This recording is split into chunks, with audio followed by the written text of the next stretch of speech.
Hey, welcome to Epilogue. I'm really excited for you to see this conversation with Allison Lanzalotti, one of our counselors here at Faith Bible Church. We sat down and talked about grief, depression, a lot of things some of us are uncomfortable talking about, but are super helpful. And I know I really enjoyed this conversation. I hope you do as well. Enjoy the podcast. Well, Allison, thanks so much for being here today. I'm glad just to get the chance to sit down with you. A lot of our folks may not know you, may not recognize your face, and but you've been part of counseling here at Faith Bible Church January. since Yep. January, man, I just love week in and week out, just seeing you interact with people who come through our doors and just want to sit with you you're a great listening ear, just a great empathizer with people, and so thankful Mhm. that you're here and that you're part of our team of counselors that sit with people day in and day out. And so, tell us a little bit about how you got into counseling. What is it that led you to this, and why counseling? Well, thank you. It's been Yeah. such a blessing to be here. I feel so blessed and thankful to be a part of this team. Honestly, my counseling journey started fresh out of college, and I was wanting to go to grad school right off the bat. It didn't work out season wise, time wise. Grad school's significantly large amounts of money, and Yeah. I was still paying off my previous degree, so I had to press pause on that. But through a Bible study in 2021.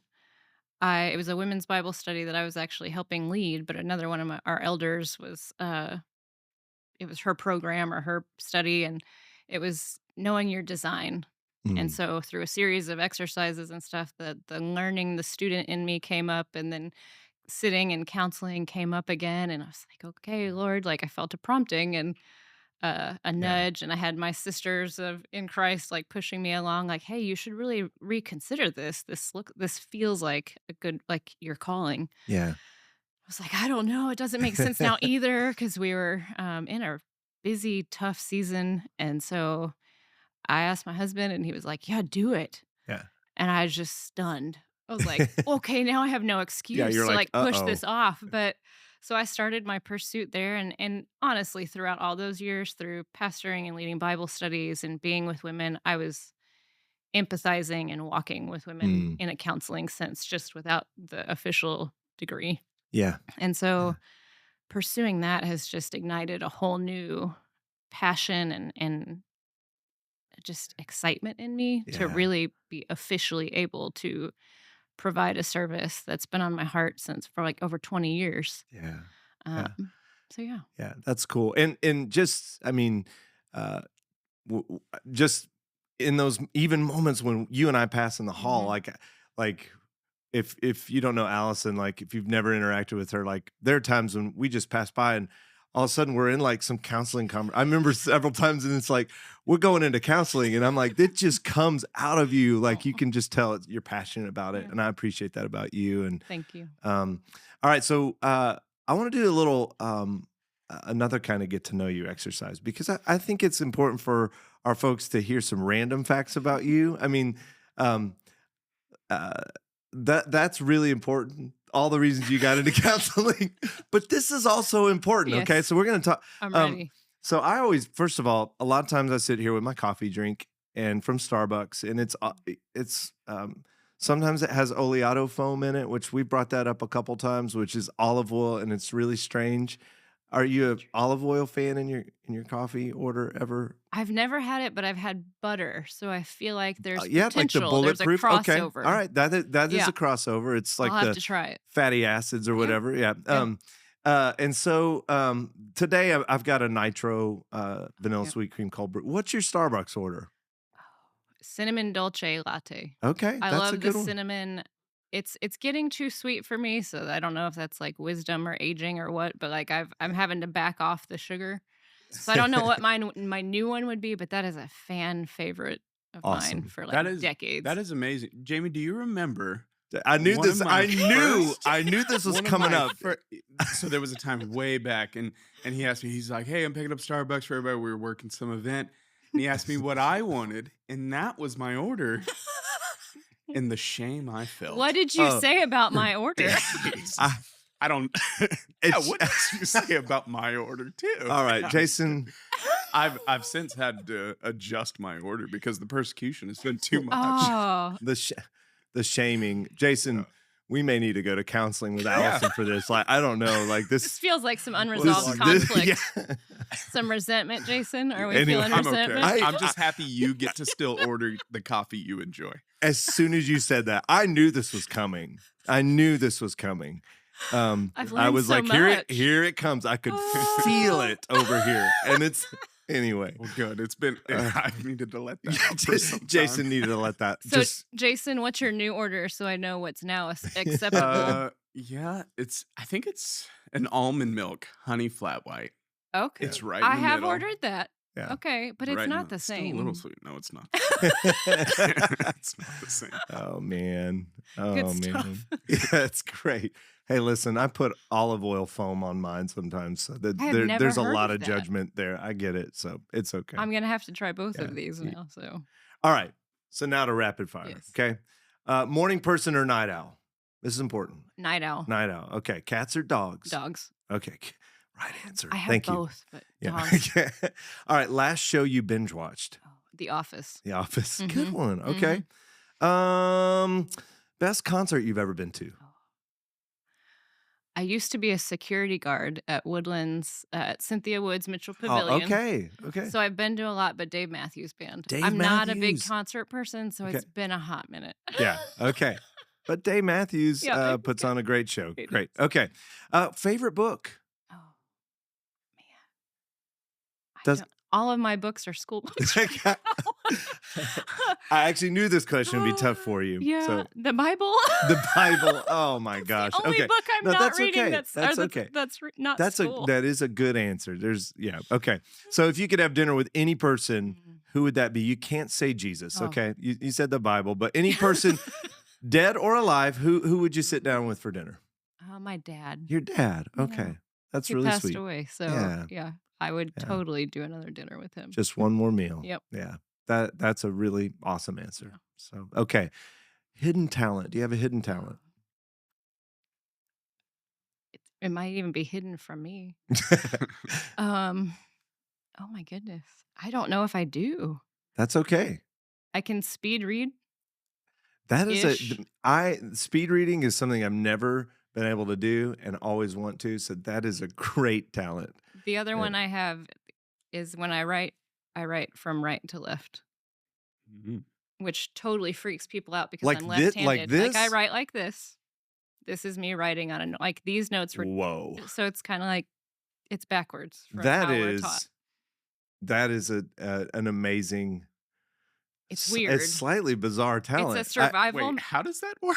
It's a survival I'm like, stunned, technique. Jason. because That I is crazy. being left-handed, I would just smear all over the place. So when I turn Oh. it sideways, I don't. That makes sense. Other people do this Okay. to avoid that. Yeah, I yeah, never. I thought turning the paper did the trick for me. Wow. Okay. It's weird, and I No, have gotten a lot of weird. But you have stares. very neat handwriting. I don't know if people can. Oh my can gosh, see they're this. so It's like scattered. very neat handwriting. Oh, And hey, listen, whatever works. I can't undo it now. It's too late. We're 42 years in, so. That's amazing. Okay, last question. One thing on your bucket list. I really want to go to Yellowstone. That's so Yeah. random, but I've never been, and I love the national parks. And I've been to like Texas ones, southern ones, but I haven't been to many up north. And Yeah. I think I mean, I see pictures of Yellowstone and I'm like, why haven't I been to this right. amazing place? Yeah. So, yeah. Yeah. Love it. that came to mind. Well, thank you for indulging me on a Absolutely. lot of these questions. And we just want to get to know you. And we learned a lot about you today, Allison. So thank you for that. That I like a really girly coffee drink that's not acceptable to Jamie. That is, listen. What's important is you're not alone. I guess. Yeah. Good theme. That's Okay. that resonates. All right. You are not alone. And that's a good segue into Psalm 88 because Mhm. that's one of the points we talked about on Sunday. Yeah. So thank you for that, Jason. All right. So Sunday, we talked about Psalm 88. Probably the most depressing section of scripture, maybe in the Mm. Bible. Ecclesiastes is kind of a downer. Lamentations is kind of a downer, but it's like if you condensed it all into one thing, Psalm 88 would be it. And so we kind of dug into like, what do you do when you feel alone in the dark? We talked about just these feelings of depression, grief, Mhm. and it doesn't have to be that. It could just be a hard situation you're going through, and so today, I just thought it'd be great to sit down with you and talk about, um, gosh, some of those particularly feelings of grief, depression, like those lowest lows that we feel. Yeah. Um, and we want to dig into that a little bit, but I actually want to start in that subject. One of the things we talked about on Sunday is things people say sometimes. Mm. Things, not just people we say. I've said them. Gosh, sometimes we're well-meaning. We try to encourage someone, but sometimes it's just not encouraging. Yeah. And if you've ever had people say those things to you, it kind of drives home that isolation. And so, Mhm. what are some things you've heard people say that you're like, yeah, we should avoid that?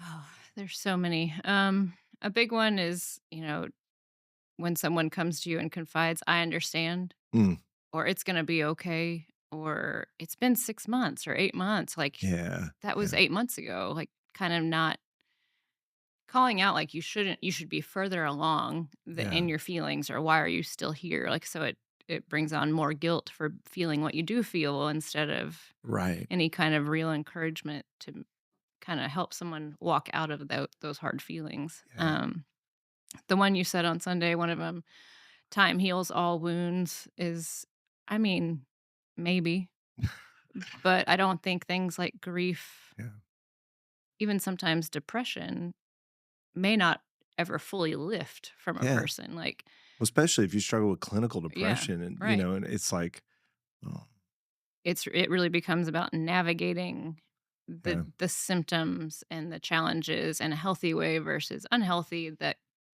kind of brings healing through it. It doesn't mean yeah, that it might go away. God can heal in yeah, that way if he chooses, but often we're taught to depend on him and press in those moments to him versus the other things that we yeah. could. Yeah. And going back to the one you said, like, I understand, and I Mhm. think, man, like, I mean, all of these things, obviously, Allison, they're well-meaning, Right. right? People are well-meaning, Yeah. and even the "I understand," I think sometimes it's a way for people to go like, "Oh, I do feel sad for you on a level, Yeah. and I wanna empathize with you," but then that word, "I understand," and a lot of times, you know what it's followed up with, Mhm.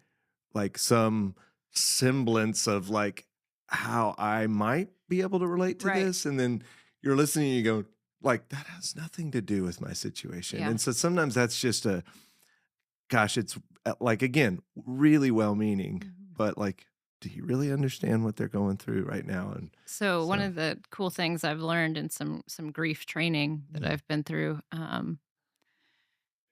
when people try to relate because they want to sit with you, and then they say something like you said, like, "I understand," and then they go on and tell their story of yeah, how they can relate to your grief, but it isn't the same.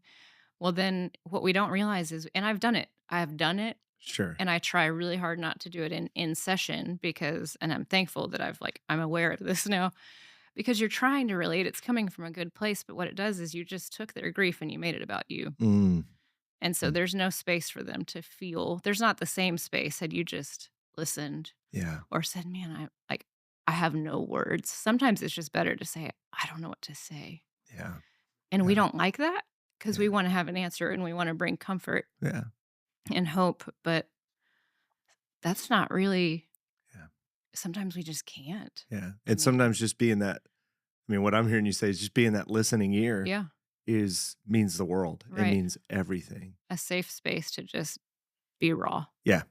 and Mhm. not be judged. And maybe you give a hug and that's all you got, but man, that's what was needed in that moment, instead of your story of your grief, Mm. that now that person starts to comfort you, which is not bad, but Yeah.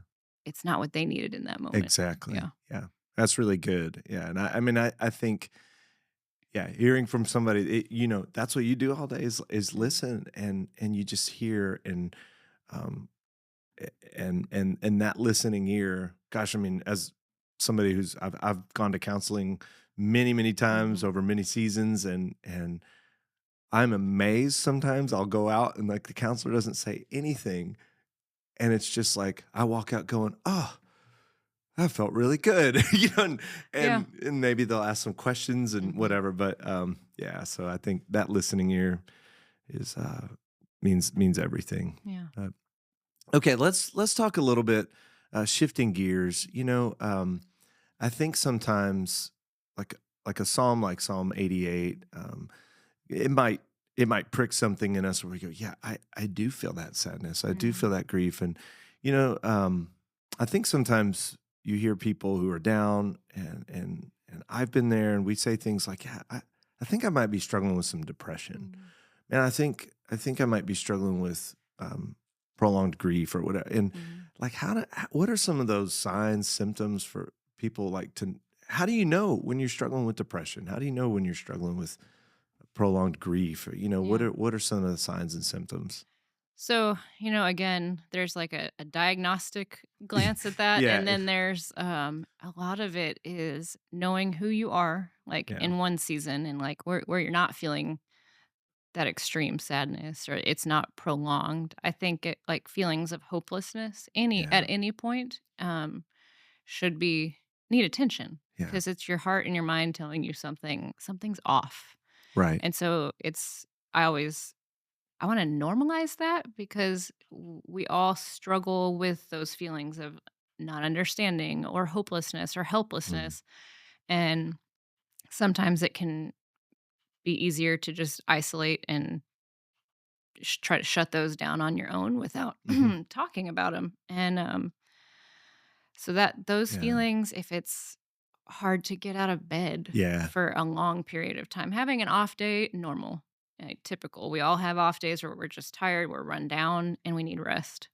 But the lack of energy, it just feels like too much to even try to get out of bed and do your normal things Yeah. um, over a period of time, a longer period of time. Now, if that goes on for like a week or two, and you've got more harder days Mm, than normal days for yourself, then that's your body and your mind telling you something's off and needs attention. yeah, And yeah. yeah. That's really good. I mean, I think just having that awareness, and Hmm. even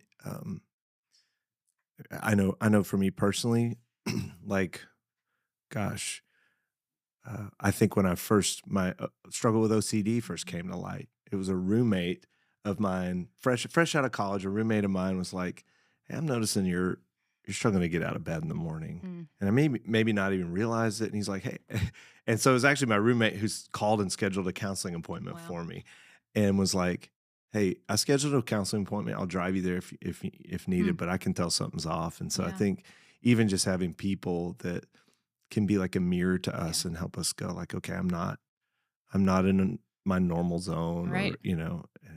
and looking for those patterns. Like, Yeah. do I have continued hopelessness? Am I not able to get out of bed over an extended period of time? Yeah. And yeah. If you're wanting to sleep your your feelings away or Mm, sleep your day away because you're tired, so hmm. that can make you more tired. So then you just sleep more. And then that leads to isolation. And like Yeah. you said, like having your roommate say, "Hey, something's different. Hmm. I made an appointment for you. Like I'm your support. Hmm.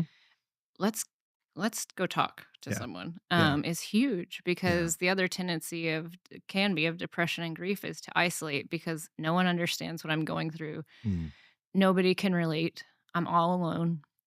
And you spoke on that on Sunday mm, was that feeling of loneliness and dread, and yeah. then we fix it by I can't no one's going to want to be around me if I'm Hmm. feeling this way. And then you have no one if you isolate, you have no one to speak into those areas Yeah. of like, "Hey, you need help. Like Yeah. let's go talk to someone Yeah. or let's go out with our friends, our brothers and sisters in Christ and like go to dinner and Yeah. have like a normal thing that could be uplifting." Yeah. So Yeah. yeah, that isolation is another Yeah. important thing to pay attention to. Well, and you're talking about obviously the role of, friends, family, Hmm. body of Christ when it comes to battling grief, depression. Yeah. Um, like, what about the person who doesn't have that roommate or doesn't like sometimes like that getting over the hump of just getting out of Mm. bed and going to talk to someone, going to a counselor, going to gosh, we got some great recovery and support ministries here. What Mm. or a small group like what how does a person experiencing that get over that initial hump of like just getting out and doing that? Yeah. What That's a really good question. You know, I'm thankful, and I was like grief share community groups, Mm, getting connected, regen, reengage, all these ministries that you guys offer. Um, you can get plugged in online. mm. Like an Yeah, yeah, online like sign up is a gentle way to put yourself out there to where you're not yeah. having to, if getting out of bed's hard, then it Pick up your feels phone. Yeah. super hard to like get out of bed, drive to the church, show up. But even prayer requests and online Mm, counseling inquiries, like there are easy ways to just pick up your phone and reach out. Yeah. and and take that first step. Yeah. And then someone should call you, or Mhm, a counselor would call, or someone, an email will come through with information of grief share mhm. coming up. And so it's just that first tiny, tiny step that Mm, kind of gets the ball rolling and makes you yeah, feel like, okay, I can do the next thing. yeah. And it really is, once people realize, hey, I'm not alone. Mhm. These feelings are normal, can make the world of difference Yeah, and really just give you just enough energy to keep showing up and keep talking to God yeah, and keep talking, like talk with people who are walking through similar things. yeah, It's really powerful. yeah. Yeah, really just not giving up and Right. just yeah, I love that. I mean, gosh, even if you're in your bed, you can pick up that phone Hmm. and you can just say, "I'm interested," and Yeah. somebody's gonna reach out, Yeah. and so, yeah, that's a really good word. Um, so obviously, we're talking from Psalm 88 on Hmm. Sunday about a few ways uh, to um, a few encouragements, like right when you're struggling. And one, we talked about knowing you're not alone, which is what we just talked about there. We talked about uh, receive the invitation for honesty with God, and then don't stop crying out. Um, those are great from that passage, but talk about some other, like what, for people struggling with grief, depression, what are some other coping mechanisms they can add to the mix to help themselves through that time, self-care type things?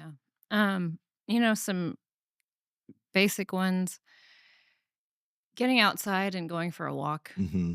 just getting out from whatever, usually it's your house, and it can feel like the walls are just closing in, like that it's not going to get better. It's dark.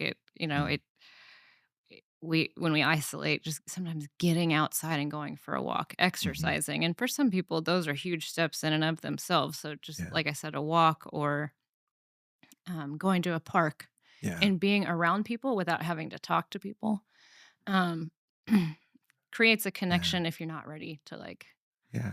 if you don't have anybody to reach out to. But Just again, kind of starts to chip at the walls of yeah, isolation. Like I'm out in the open with people yeah, around. it Yeah. kind of brings you outside of yourself and Hmm. your situation, which is so easy to do, to just think that everything's happening to you, Hmm. and it's impossible to get through.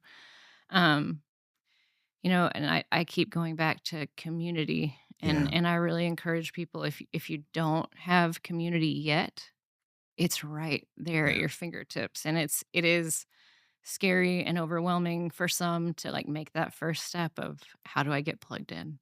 Yeah. Um, but God designed us for it. And I Hmm. think part of that design is He knew we were going to suffer. He knew we were going to struggle, and we were going to hurt.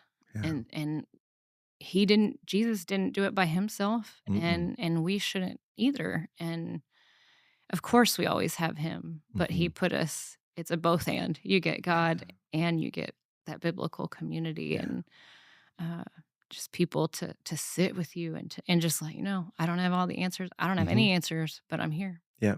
Call me anytime. Yeah. Um, Yeah. And I think, isn't it amazing when you're struggling with depression or grief? The tendency is just to want to just want to isolate. I don't want to be mhm. around people, and then it just becomes this downward spiral where it just adds to the depression, adds to Mhm. the grief because we're created for that kind of community. And Yeah. oh man, if we could just break that cycle Yeah. and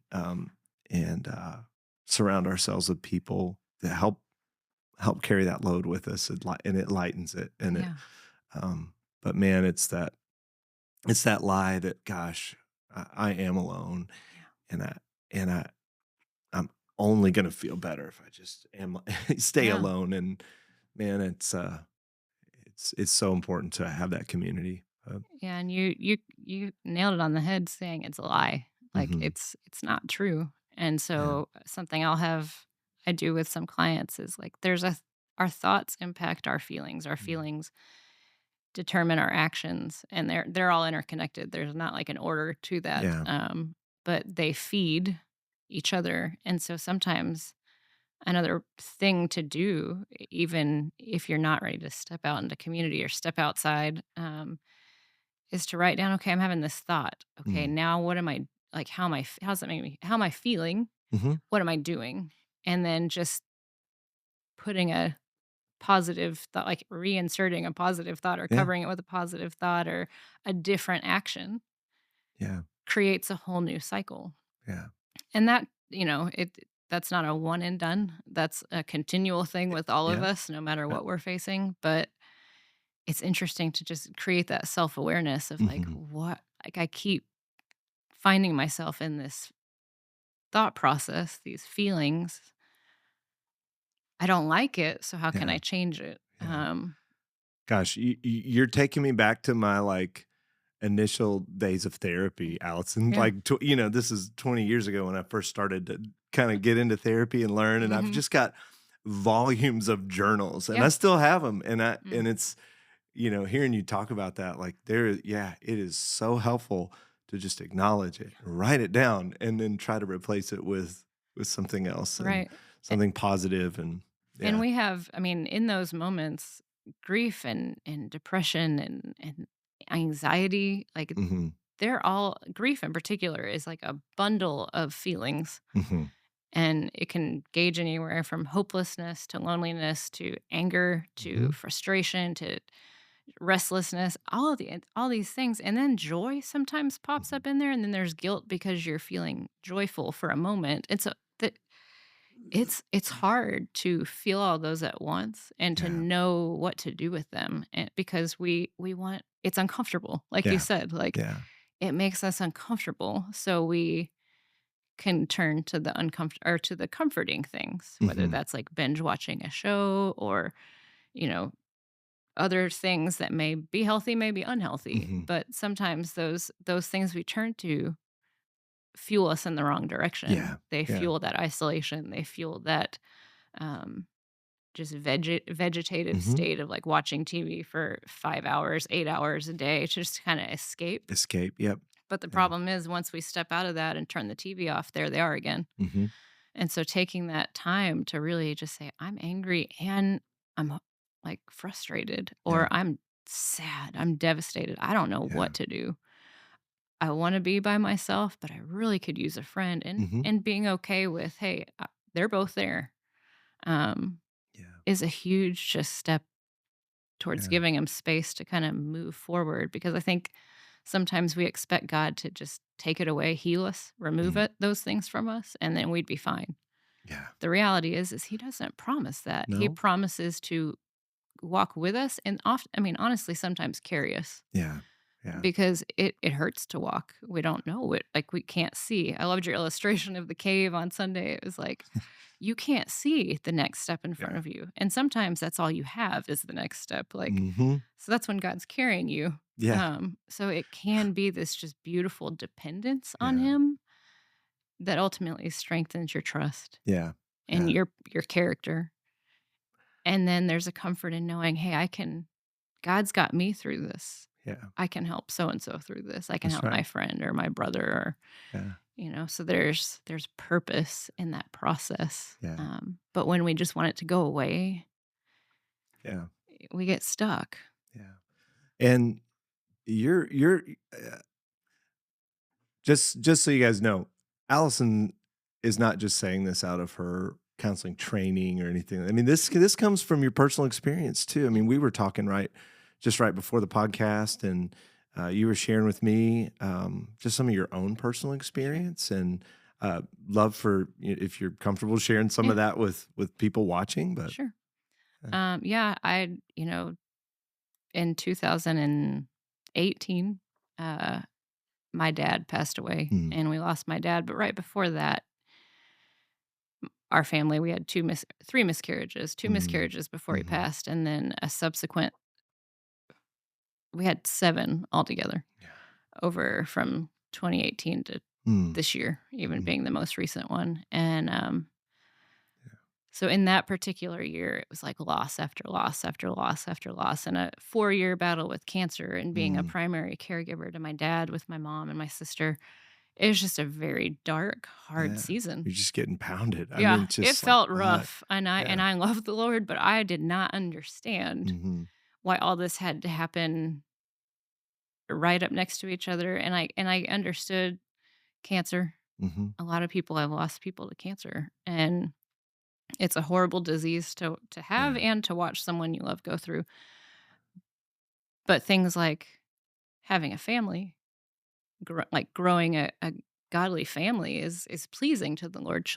God loves children, so I Yeah. really didn't understand why no matter what I did, nothing came about because it was a desire of our heart. Mm, But one thing I did experience in that was just I felt all the feelings all throughout the waiting, the doctor's appointments, the blood work, all the things that you go through to kind of, once you've had a couple losses, they just treat you differently. And yeah. so sitting in that was stressful and anxiety Yeah. provoking. And honestly, I remember times just sitting on my couch and like crying and not Mm, being able to get up because mhm. it was like, what do I do? I could do something wrong. How can I just go on with my normal stuff? Mhm. And But it was always a beautiful thing of in those moments, looking back on them, and again, their most recent one happened a few months ago, just pressing in and Mm, praying. I've never prayed so much, so hard, read. I mean, I'm in the Word every day. I try to be out every day, and it's like, mm. but just clinging to anything about His love and presence, Yeah. and that changed me as a Yeah. person. It did matter about the outcome. Obviously, I wanted to grow our family one Mm, more time, but God had different plans and there was no promise of understanding. I never walked away from one of those situations other than like, God, okay. mm, I accept it. Help me endure well mhm. and grieve well. And in a lot of ways, those situations brought me so close Mm, to the Lord mm, and that my trust is in him. And mhm. it wasn't because I got what I wanted. Yeah. And it wasn't because I walked away with better understanding. I'm still couldn't tell you answers about why things happen that way, why the Lord thought that was the best way. Yeah. Other than we live in a fallen world. Our flesh is our flesh Yeah. and we're gonna go through hard things. But in that sense, man, now I get to sit with people Mm, and I do have an understanding. I don't say that, but I'm yeah. not so concerned with pushing them through it. Yeah. I'm not afraid to sit with them in it Yeah. for as long as they need. Yep. Because I had people that sat with me in it, in my pain and my tears, people that cried with me, people that didn't have no one had answers. Mm, Everyone had prayer, and everyone even had hope that things would turn out differently. And the yeah. only thing I could do when it didn't was stand up Wow. and keep walking. Yeah. And you know, uh, grief hits like a ton of bricks sometimes, and Mhm. I'll give a quick example if we have time. Yeah, we got time. Yeah. This is Um, great, by the way. Thank yeah, you for sharing this. absolutely. Yeah. It's easy to say it from a professional standpoint, Yeah. but it's the personal That's right. experiences that really often speak in ways that my other words don't. But Yeah. I was going for a jog on July 3rd, and we were hosting like a bike parade in our neighborhood on July 4th, and it was so hot. Like, it was so hot, and it was the middle of the afternoon. Honestly, it was a dumb decision to run at this time of day, but I was trying to be good. Yeah. Like, and I was towards the end of my run, and out of nowhere, I just thought, it's July 4th tomorrow. And Mm, it was like I hit like a train, like a mm, train just smacked me. And I literally stopped running in my tracks. And I thought, whoa. And I started missing my dad. And mm. the tears flooded. I mean, Just sweat's already out of going. nowhere, just No, on a yeah, run, listening, had my music yeah. on, was in stride, was feeling like Mhm. good about like getting out there and pushing through the pain of the heat and all that. And I just stopped me in my tracks. And I just was like, Dad, I miss you. Mm. And I could not stop crying. And I Yeah. was like, I'm that crazy lady. If people start driving by me and see me crying on my run, they're going to think I hurt myself or who knows what. But I was tempted in that moment to start running again, Mm. to almost like run away from the feelings. Yeah, to push it aside, Right. just go. Yeah, Which is honestly a natural yeah. reaction because we're busy. We live in a Mhm. busy world and we're too busy to deal with our feelings or to give them space, honestly, a lot Mm. of the times. And counseling gives people an hour a week or every Mhm. 2 weeks to start to dig around and poke around at what's going on underneath all the other things. But in that moment, I just felt like the Lord just say, just walk with me. Mm. And I Yeah. don't like audibly hear the Lord, but it was like I wanted to start. It was almost like I made the movement to start running, and then I was like, I pulled back and I was like, nope, we're just gonna walk. Yeah. And I sat and I was like, because 4th of July, we used to go on family vacations every week with like our Yeah. neighbors. And so it was a very sweet, Yeah. special time. You're just missing that. Yeah. Yeah. And I haven't had that in over a decade. I mean, over Mm. 15 years probably, because it stopped once I went to college. Sure.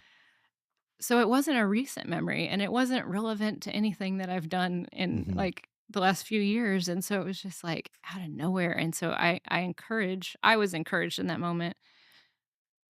Don't push the Mm. feelings away. It's okay that it's been 6 years Mhm. since my dad passed away and that this hit me like a Mack truck and that I'm by myself. There's no one, no kids to tend to, nothing on the to-do list other than walk home. Mm. So let's walk and talk. And so it was amazing how healing Mm. just taking that time was for me. Yeah. And I told my husband about it afterwards and he was like, "I'm so sorry." But I mean, it was normal. And I was like, "Yeah, but it was good just to Mm. cry." Yeah.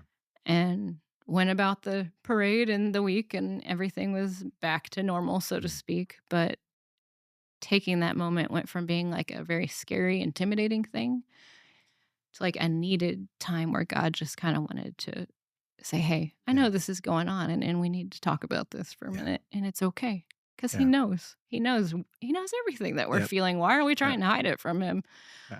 Um so the beauty that can just come from talking to God Mm. and being real and then giving him permission Mhm. to kind of encourage us towards the direction that would be helpful for Yeah. us, you know. Yeah. Man, thanks for sharing that, Allison. Yeah. I mean, I just, you know, we just talked a little bit, but even Yeah. just beforehand, but hearing all of that, like um, I just feel like, gosh, it's you living out everything we talked about Sunday with Psalm 88, Yeah. just continuing to cling to the Lord. And, I love what you said that after, particularly this last miscarriage, after Mhm. all of that hurt and pain, to come to the end of it and just find a closeness to the Lord that was just because it was driving you to Him over and over again. And, and then just that imagery of uh, realizing that he's the only one that was carrying you through the dark. And then at the end, there's that closeness. And I think that's just a beautiful picture of what Psalm 88 is about, what all these other Psalms of lament are trying to bring us into is run to the Lord, run to the Lord, slow down and walk with him. Yeah, Like, right. Yeah. and so just some really beautiful images of what that looks like through your experience. So thank you so much for sharing Oh, that. Thank you. And I think, I just what you just shared, I think it's really great for people to hear. Mm. You sit with people day in and day out, and you listen, and you're trying to help people, obviously. Mhm. Um, but and in ministry, like gosh, at a church, we're trying to help people, right? Mhm. And Yeah. that's what we feel called to do. It's just really important for people to understand. Gosh, even people in positions trying to help others, we're just people, Yeah. so we all struggle, and Yeah. and oftentimes it's just that struggle that sometimes that drives us to want to help other people Mhm. so that they know they're not alone. And so Yeah. I love that you shared that, and I'm glad that people know that about you and our other counselors Mm. and staff here. And so thanks for that. Oh, Yeah, absolutely. yeah, Thanks for having me. cool. Yeah, um, yeah, really appreciate this. Obviously, we've mentioned um, some of our ministries here, our recovery and support ministries. Other resources that you've found that are helpful for people? You mentioned journaling is one, but like, Yeah. are there any just books or other resources that you would encourage as we close our time for people watching? Like, um, Um, I know I mentioned it before, but things like Grief Share mhm, um, is a beautiful way to. They provide a lot of great steps on how to navigate it practically, grief mm, and suffering in that season, and then afterwards, like as you're moving further away from it time wise. But it also provides a beautiful community of people that mm, are grieving in different ways, but yeah, um, can support one another. That's a big one for me. mm. Trying to think of there are probably a slew of books that I would recommend, and none of them are coming to mind right That's all now. right. I do remember there was a series of packets, and I don't have the name of them. I should have brought them, but It's okay. Yeah, I can send them to you, and maybe we can put it yeah, somewhere. But it was a packet of just the stages of grief, yeah, and it yeah. went over it. They were given to me like on a timeline over the course of a year or so, Mhm, and they were super helpful about just normalizing the grieving process because again, we don't like suffering. We don't like the things it brings out in us, and mhm. it makes us uncomfortable. Yeah, But there is such God's right there in it mhm, with us, yeah, trying to just draw us close to Himself and create that dependence. And so this series, I'll have to send it to you, and you can post that's it if great. you Yeah, want. Yeah, we can post that yeah, resource online in relation to this, and yeah. so we'll And make that available to people. So again, journaling is a yeah. great one, and trying to just not avoid the feelings, being Mhm. raw with God. I Yeah. mean, that psalm is the Mhm. rawness with God, and Yeah. we can do that without questioning His character. Mhm. Yeah. And He knows it already. So when we bring it out on the power of bringing something out on paper or into the light with a friend or with a counselor makes it less scary Yeah. and Yeah. less of a threat to Yep. our mental health and our physical health. And um, again, I think the last practical thing that I think of is exercise, like Yeah. moving your body outside of the space that you're feeling stuck in. Yeah. And it's chemical. Yep. That dopamine kick puts you Absolutely. in a better Yep. mood. Yeah. You're gonna hurt while you do it if you haven't been doing it in a while, but it again gets your body moving Yeah. in a good way. And So it's part of that self-care yeah, that we talked about. Yeah. So, absolutely. And yeah. even things like I really enjoy coffee. Go get a coffee. Yeah. Go call a friend and get a coffee with Yep. them. Or I love getting my nails done. Like, go do that. Yeah. Go take care of yourself That's right. and as you're giving yourself permission to, Yeah. move through the feelings. That's really good. So, Yeah. well, Allison, thank you so Right. much. And as we close, just want to encourage you if you're struggling with depression, grief, any of these things that we're talking about, man, we've got a place for you where you can come and you won't be alone. And maybe just take that first step, check it out online, and just hit that you're interested, you want to know more, and we'd love to reach out to you and help walk with you. Obviously, we got great counselors here at Faith Bible. You can go online check out our list of counselors and schedule an appointment. Yeah, they'd love to sit with you. And so great resources. You're not alone. And so we'd love to help you. Hope this podcast was helpful. Thanks again, Allison. Really appreciate you being here. Thank you.